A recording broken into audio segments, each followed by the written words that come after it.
3 minute में पूरा एक चैप्टर खत्म, आओ जरा करते हैं। तो देखिए सबसे पहले चैप्टर के अंदर एग्रीकल्चर सेक्टर के बारे में आप बात करते हैं कि लैंड सेटलमेंट सिस्टम उस दौरान एक जमींदारी सिस्टम था जिसके तहत जमींदार जो कि थे फार्मर लोगों को काफी ज्यादा एक्सप्लॉइट किया करते थे। दूसरा, अंग्रेजों ने हद से ज्यादा एग्रीकल्चर को कमर्शियलाइज करने की कोशिश की थी अपने खुद के फायदे के लिए, यानी कैश क्रॉप की तरफ ज्यादा बढ़ावा दिया था, जबकि रिसोर्सेज वो हमें इतने ज्यादा अवेलेबल नहीं करा पाते थे। इन्वेस्टमेंट खासा कमी थी एग्रीकल्चर सेक्टर के अंदर और प्रोडक्टिविटी लेवल कम रहते थे इसकी वजह से। दूसरा, इंडस्ट्रियल सेक्टर के क्या हालात थे, तो हमारी एकमात्र हैंडीक्राफ्ट इंडस्ट्री को डेक्लाइन करने पर मजबूर कर दिया था अंग्रेज लोगों ने। इसके अलावा इसके काफी सारे एडवर्स इफेक्ट्स भी हमें देखने को मिले थे, जैसे कि हमारी इकोनॉमी के अंदर अनएम्प्लॉयमेंट बढ़ गई थी, कैपिटल गुड इंडस्ट्री यानी मशीन बनाने वाली इंडस्ट्री ना के बराबर थी, कंट्रीब्यूशन जीडीपी के अंदर इस इंडस्ट्रियल सेक्टर का काफी कम था क्योंकि हमारी हालत हद से ज्यादा खस्ता थी। पब्लिक सेक्टर का लिमिटेड रोल था उस जमाने में। इंडिपेंडेंस के बाद में हमने पब्लिक सेक्टर के ऊपर ही ज्यादा इंपॉर्टेंस दी।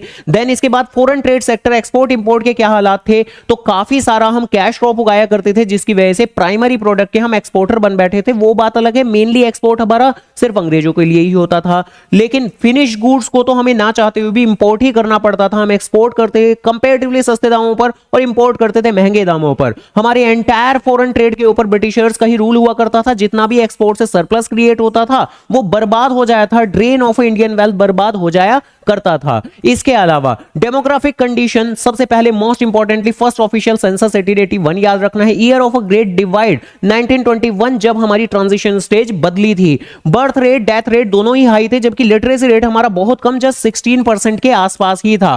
पुअर हेल्थ फैसिलिटी या तो थी नहीं या ना के बराबर थी। Infant mortality rate quite alarming था उस दौरान, 218 के आसपास, हालांकि अभी भी बहुत ज्यादा अच्छा नहीं है, लगभग 44 पर 1000 इन 2011। लाइफ एक्सपेक्टेंसी काफी कम, पॉवर्टी हद से ज्यादा फैली हुई थी उस जमाने में। ऑक्यूपेशनल स्ट्रक्चर, मेनली लोगों का व्यवसाय क्या था उस दौरान, तो बेसिकली ये इस डिस्ट्रीब्यूशन को रिफ्लेक्ट करता है कि वर्किंग पर्सन किन किन सेक्टर्स में लगे हुए हैं। तो लगभग 75% एक मेजर पॉपुलेशन आपकी एग्रीकल्चर के अंदर ही बिजी थी, सिर्फ 25% ही थोड़े अदर सेक्टर्स के अंदर काम किया करते थे।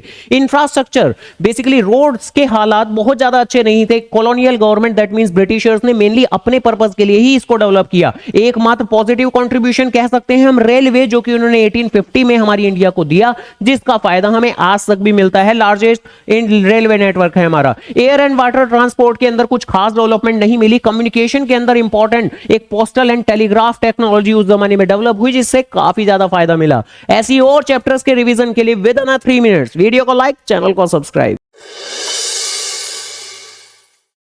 तो करना, करो ना भाई।